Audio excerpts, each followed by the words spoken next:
Señor, no hay palabras que puedan describir tu grandeza y tu infinito amor. Jesús, sé mi luz y mi guía, y sé el aire que respiro. Muy buenos días, amados hermanos, espero que se encuentren muy bien y que siempre sea Dios bendiciendo sus vidas grandemente. En este día, hoy viernes 16 de febrero, continuamos con el devocional de Tiempo con Dios. El título para hoy es Cristo, el Hijo de Dios. Les pido que para iniciar me acompañen en unas palabras de oración. Padre, te damos gracias en el nombre de Jesús por un día nuevo de vida que tú nos das y la oportunidad de poder acercarnos no solo a ti, sino también a tu palabra, Señor, como ese alimento espiritual que necesitamos. Te pedimos que sea tu Espíritu Santo abriendo nuestros oídos espirituales, Señor, y ayudándonos, Señor, en la meditación que hoy tienes preparado para nosotros. En el nombre de Jesús, amén.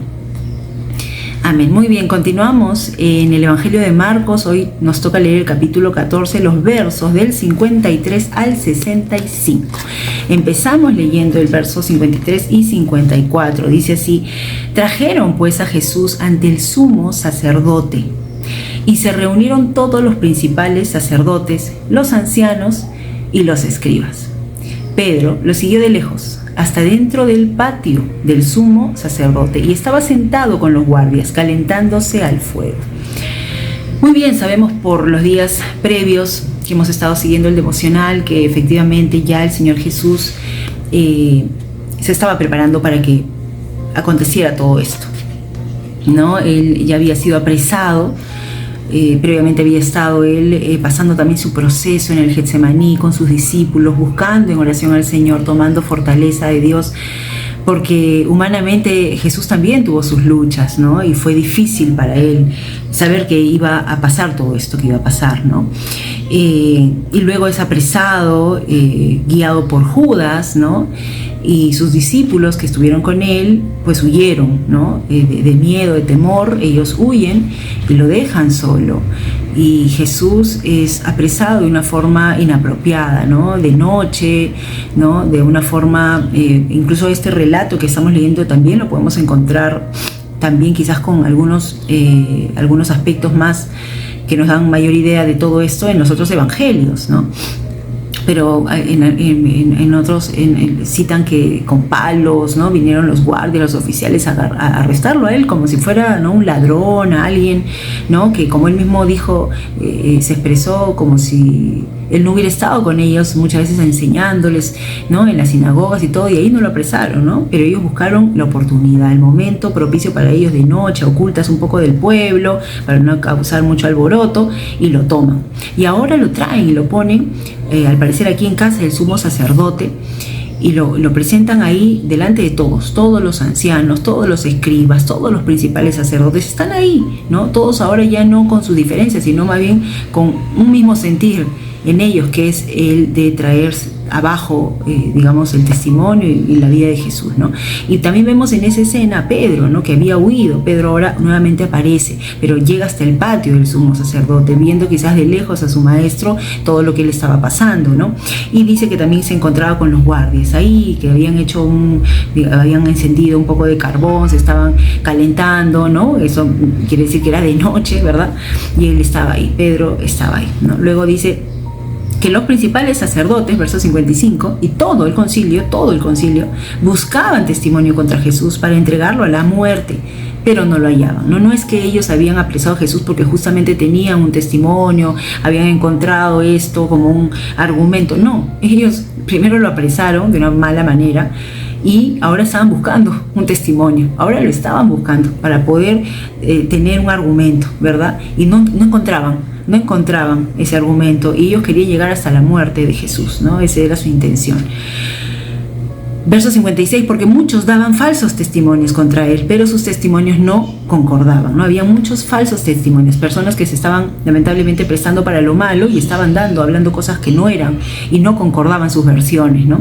Pero hasta este punto habían llegado, ¿no? Estos líderes, entre comillas, líderes espirituales, religiosos, digamos del tiempo de Jesús, de los judíos, eran personas que definitivamente estaban corrompidas completamente, ¿no? O sea, de acuerdo a su ley, ellos sabían que no se podía hablar un falso testimonio del prójimo, ¿no? Eso tenía una pena, indudablemente, pero a ellos no les interesaba en ese momento. Ellos ya estaban, digamos, obsesionados con no solamente haber atrapado a Jesús, sino querían llevarlo hasta la muerte, ¿no? Luego dice, entonces levantándose unos dieron falso testimonio contra él diciendo, nosotros lo hemos oído decir, yo derribaré este templo hecho a mano y en 3 días edificaré otro no hecho a mano. Pero ni aún así concordaban en el testimonio, ¿no? Igual, no concordaban. Pero vemos aquí que se refieren al momento en el que Jesús habló acerca de sí mismo, diciendo que más bien si ellos buscaran derribar este templo, refiriéndose a sí mismo, ¿no? Como hijo de Dios, como teniendo la presencia de Dios en él resucitaría el 3er día, ¿no? Eso es lo que él les manifestó, no lo dijo de la forma como estos falsos testigos comienzan a expresar, ¿no? Diciendo que Jesús había dicho, yo derribaré este templo, ¿no? Hablando del templo físico, yo lo voy a derribar y en 3 días voy a levantar otro no hecho a mano. No, eso no fueron las palabras, esas no fueron las palabras de Jesús, ¿no? Acá vemos que ya están mezclando hasta lo que dijo Jesús, le agregan otras cosas con tal de hacerlo quedar mal, ¿no? O sea, realmente toda la forma cómo habían arrestado a Jesús, toda la forma en la que estaban llevando esto estaba mal, ¿no? Jesús estaba expectando todo, viendo todo, ¿no?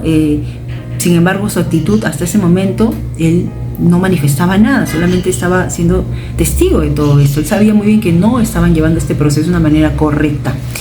Y dice verso 60, entonces el sumo sacerdote, levantándose en medio, preguntó a Jesús diciendo, ¿no respondes nada? ¿Qué testifican estos contra ti? ¿No? Otra versión dice, no contestas nada, ¿no? Estaba como que ya cansado, ¿no? No encontraban en sus malas intenciones cómo traer abajo a Jesús y bueno, ya se desesperó y se acercó directo a Jesús a decirle, bueno, tú no contestas nada, no hablas nada. ¿Qué es esto que están diciendo contra ti? ¿Y cómo estaba Jesús? Dice verso 61, pero él callaba y nada respondía. El sumo sacerdote le volvió a preguntar, ¿eres tú el Cristo? ¿El hijo del bendito o el hijo del Dios bendito? No, aquí Jesús calladito, dice Jesús callado, ¿no? En otras ocasiones hemos visto a Jesús más bien dejarlos callados a ellos, ¿no? Que todo el tiempo lo han criticado, que todo el tiempo siempre buscaban con sus acechanzas hacerlo caer, siempre estaban ahí fastidiando a Jesús, ¿no? Y Jesús muchas veces les respondía con la palabra de Dios y los dejaba callados, ¿no?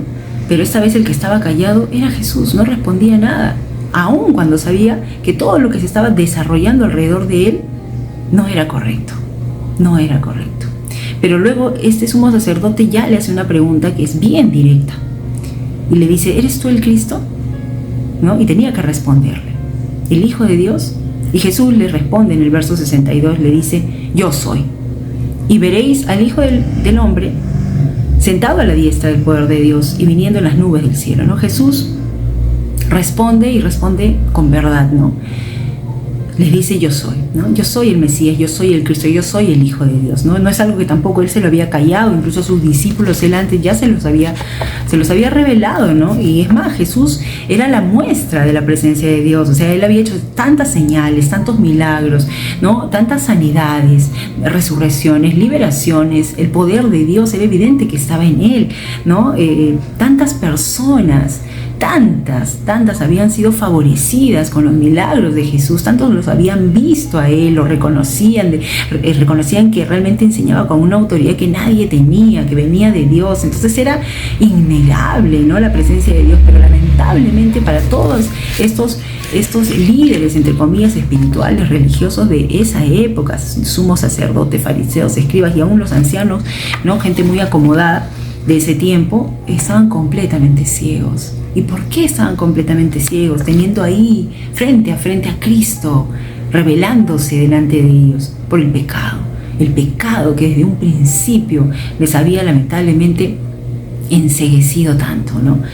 La palabra de Dios nos enseña de que nuestra lucha no es contra carne o sangre, ¿no? Es decir, contra las personas.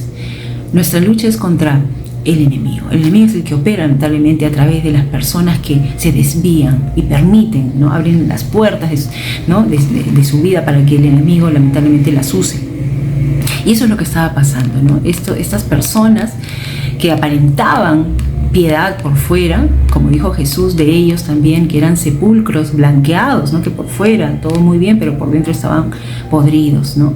¿Por qué? Porque en realidad eran insensibles. El pecado, cómo los había enceguecido tanto, había endurecido tanto sus corazones, cómo les había cerrado la capacidad de poder entender que quien tenían al frente era ese Mesías, de quien tanto ellos que estudiaban las Escrituras, ¿no? Ahí estaba escrito del Mesías y lo tenían al frente, pero ellos querían matarlo porque no lo veían como ese Mesías. No querían ni verlo como ese Mesías, no les convenía en absoluto. Ellos querían seguir viviendo la vida a su manera y como la tenían, muy acomodada en ese tiempo, ¿no? Entonces ellos solamente querían matarlo. Entonces por eso es que él le hace esta pregunta, ¿no? Yo creo que todo esto fue de Dios realmente, y Jesús le responde y le habla no solamente con verdad, sino que les habla a ellos de lo que vendría después, que verían sentado a la diestra de Dios al Hijo del hombre, a Jesús, y que Él vendría también en las nubes del cielo, ¿no? En su segunda venida, ya en su reino. Entonces el sumo sacerdote, verso 63, rasgando sus vestiduras, dijo: ¿qué más necesidad tenemos de testigos? Increíble, ¿no? ¿Qué testigos? Todos eran falsos testigos, ¿no? Y él se rasgó las vestiduras, este sumo sacerdote, como si él fuera ejemplo de integridad, ¿no? Como si lo que le estuviera diciendo Jesús lo ofendiera, ¿no? Verso 64, habéis oído la blasfemia, dijo. Consideró lo que había dicho Jesús como una blasfemia, ¿no? ¿Qué os parece? Y todos ellos lo condenaron, declarándolo digno de muerte, ¿no? De acuerdo a sus leyes judías, Jesús, entre comillas, para ellos estaba pecando de blasfemia. Blasfemia. ¿Por qué? Porque Él se hizo semejante a Dios en su expresión, cuando nosotros sabemos que Jesús también es Dios. Y Jesús lo único que estaba haciendo era hablar con verdad, revelarse a ellos en medio de toda la situación injusta, en medio de todos sus actos que los condenaban a ellos más bien. Jesús veía sus corazones y veía que estaban actuando y obrando pésimamente. Sin embargo, a pesar de todo ello, Jesús se revela, ellos no son capaces de recibir esa revelación de la manera correcta, se mantienen en sus pecados, se mantienen en la dureza de sus corazones. Y dice el verso 65, entonces algunos comenzaron a escupirlo, a cubrirle el rostro, a darle puñetazos, a decirle profetiza. También los guardias les daban bofetadas. Eso también lo encontramos en otros evangelios y dice que son pues aquí seguramente los guardias, los oficiales, los que lo habían apresado y que también estaban coludidos, ¿no? En medio de esta escena, de este ambiente lamentablemente donde el enemigo estaba detrás de todo esto, ¿no? Y comienzan a hacer cosas que no son correctas delante de Jesús. Y a vista y paciencia de todos estos grandes hombres ilustres, entre comillas, espirituales de Dios, ¿no? Que se hacen la vista gorda, permiten que ocurra esto y no hacen nada, ¿no? Y comienzan a escupirle, le cubren el rostro para que no vea quién es el que le golpea, ¿no? Se burlan de él a ver si puede adivinar quién ha sido, ¿no? Le dan puñetazos, le dan bofetadas, ¿no? Y cuando nosotros leemos estas cosas, se nos hace un nudo en la garganta realmente, se nos estremece el corazón. ¿Cómo nuestro Señor pudo haber soportado todo esto, verdad? ¿Cómo pudo haber realmente cargado con todo esto por amor a ti y por amor a mí? La palabra de Dios en Isaías 53:7 dice así, hablando justo de este pasaje, ¿no? Angustiado él y afligido, no abrió su boca. Como cordero fue llevado al matadero y como oveja delante de sus trasquiladores. Enmudeció y no abrió su boca. Ese fue el carácter de nuestro Señor Jesús. En medio de la injusticia, en medio de las cosas inapropiadas que se estaban dando contra Él enmudeció, Él cayó. En este momento que Él sabía que se estaba haciendo la voluntad de Dios, que era lo que correspondía, era callar. Y como se dice, permitir que todo esto pase. Él sabía que era injusto, pero Él lo permitió.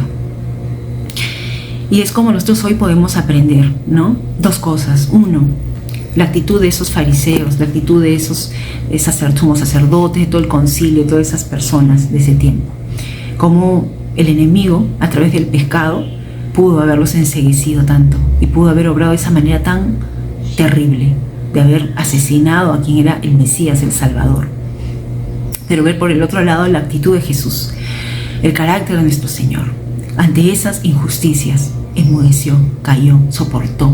Él ya había tomado fortaleza en el Señor y Él estaba preparado para pasar este momento, este trago amargo por ti y por mí, por los pecados de toda la humanidad. Él mismo en el libro de Mateo, en el capítulo 5, los versos 11 y 12, dijo esto: bienaventurados sois cuando por mi causa os vituperen, o ofendan o deshonrar, ¿no? Por ejemplo, y os persigan y digan toda clase de mal contra vosotros mintiendo. Gozaos y alegraos, porque vuestro galardón es grande en los cielos, porque así persiguieron a los profetas que fueron antes de vosotros. No solamente fue Jesús. Recordemos que aún en el Antiguo Testamento hubieron hombres y mujeres de Dios que también sufrieron y padecieron casi hasta perder su vida, al riesgo de su vida misma, por defender su fe, por obedecer al Señor, ¿no? Antes que a los hombres. Y es lo mismo que nos toca a nosotros el día de hoy, ¿no? Sabemos que estamos en un mundo al cual no le pertenecemos, porque ya no somos de este mundo, somos del Señor. Pero es un mundo lleno de injusticias y lleno de situaciones que a veces nos van a tocar y nos van a pasar, ¿no? Y en vez de preguntarnos por qué, debemos mirar la palabra de Dios y preguntarle a Dios para qué permites todo esto que me pase, que me acontezca, que quizás no es justo, que quizás no corresponde, no es conforme a lo que yo estoy obrando, ¿no? Que me paguen de esta manera, que me suceda de esta manera. Pero el Señor, ¿qué es lo que nos dice? ¿No? Que lo miremos a Él, que nos gocemos, que nos alegremos, porque nuestro galardón no está aquí. No esperemos el aplauso de las personas, que a todo el mundo le caigamos bien, que todo el mundo nos quiera, ¿no? Sino al contrario. A veces pasa que cuando mejor estamos haciendo las cosas y estamos hablando de la mejor manera, se levantan más cosas. Pero nosotros ya tenemos la victoria. Recordemos que en Jesús ya tenemos la victoria. Hemos vencido. Él venció al pecado. Él venció en esa cruz. Resucitó al tercer día. Está sentado a la diestra de Dios. Y Él ya nos dio la victoria a nosotros. Nuestra victoria está en Él. Y está en la esperanza de la eternidad que tendremos con Él. Y en las coronas que si Él quiere recibiremos. En los galardones que si Él quiere recibiremos por nuestra fidelidad. Así que tenemos tanto que aprender de nuestro Señor y tanto aún que aprender y aplicar de su palabra. Oremos para finalizar. Padre, te damos gracias en el nombre de Jesús. Gracias por el sacrificio de nuestro amado Señor Jesús, por todos sus sufrimientos, Señor, por todo lo que Él padeció por amor a nosotros. Que realmente, Señor, para nosotros eso, nosotros lo valoremos tanto, Señor, y valga la pena todo ese sufrimiento, al nosotros también dar todo de nosotros por Él, al realmente nosotros vivir una vida de obediencia, de fidelidad, cueste lo que cueste, se levante lo que se levante en contra de nosotros, y que nosotros podamos, Señor, recibir esa fortaleza que viene de ti siempre, Señor, saber que tú nos has dado la victoria, y que nuestra confianza, seguridad y nuestro gozo siempre estén puestos en ti, Señor. Gracias, Padre, te amamos tu obra, Señor, maravillosa, tu salvación en Cristo Jesús. Gracias, Señor. Amén y amén. Amén, amados hermanos, que Dios los bendiga y que pues su palabra siga siendo su perfecta voluntad en nuestras vidas. Bendiciones. Hasta la próxima oportunidad. Señor, no hay palabras que puedan describir tu grandeza y tu infinito amor.